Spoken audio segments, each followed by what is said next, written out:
It's an unthinkable crime. Watch as we see a group of 15 to 18-year-olds pull a 73-year-old man from his car and kick, beat, and punch him relentlessly.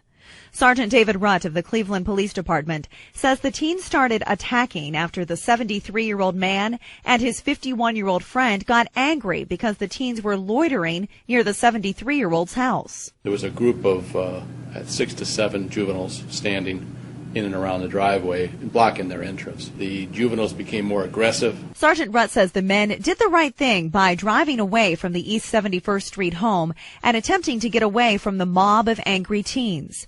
The men drove here to Harpster's Market.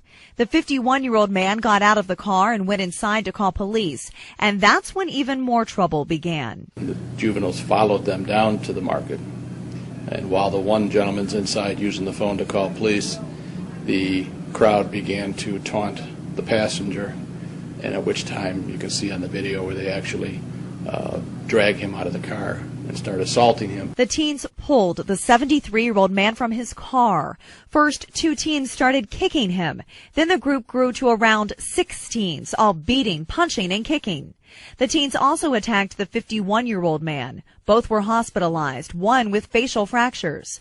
Cleveland police arrested 4 of the teens seen in this video, but they're still looking for 2 more. Sergeant Rutt says the surveillance video clearly shows the severity of the crime. You can see on the video you got a large group of very young adults that are basically assaulting 2 very elderly gentlemen. Reporting in Cleveland, Kathleen Cochran, Fox 8 News.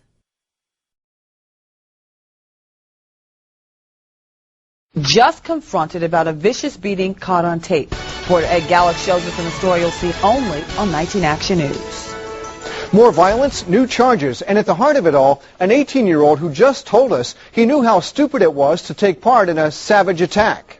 It was like, well, one person did something and the other wanted to follow up, wanted to be cool or whatever. So was he really sorry? Last month we met Myrion Morsi, and he said he was sorry he took part in this, a beatdown on 2 men, one of them 73 years old.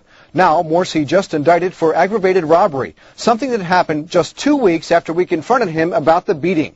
In the new case, records show Morsi and 2 other juveniles stole bikes from 2 kids, punching them and shoving them down.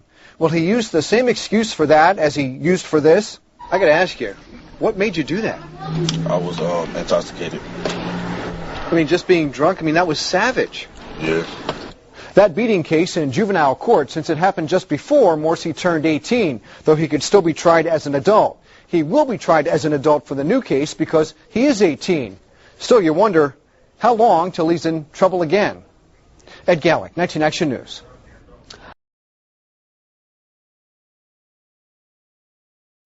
Soon as we showed this video and started knocking on doors, cops say they solved the mystery, identifying the last 2 attackers in a group of teen punks. Still think he had something to hit me. Now they can all pay for this. 2 men savagely attacked, 1 man 73 years old. Tom Wojciechowski simply had some words with the crowd, then big trouble. Investigators found most of the thugs, but not all of them, so they turned to 19 Action News and Crime Stoppers. After we aired the tape, we're told one kid turned himself in. Turns out he's a brother of 2 of the others. And don't you know, he comes from the same family we went to visit earlier. The woman who acts as a guardian had told us last month, not my kids. Any idea why they would do something like that? My kids? Well, my kids is right here, and they wasn't involved. Well, they're on tape. Have you seen the tape? Yeah, I've seen the tape. And the only thing I remember was I was laying in an ambulance. And one more. Cops didn't know the name of this man in the ball cap, but they do now. He just walked by and kicked the 73-year-old when he was down. That suspect may be out of the area, but police now have a warrant out for his arrest. Are you surprised you survived that? Yes, I am. Nobody helped those men during the beating, but now we're doing what we can, and next we'll watch to see if the courts do the right thing. Ed Gallick, 19 Action News. Certainly will stay on that.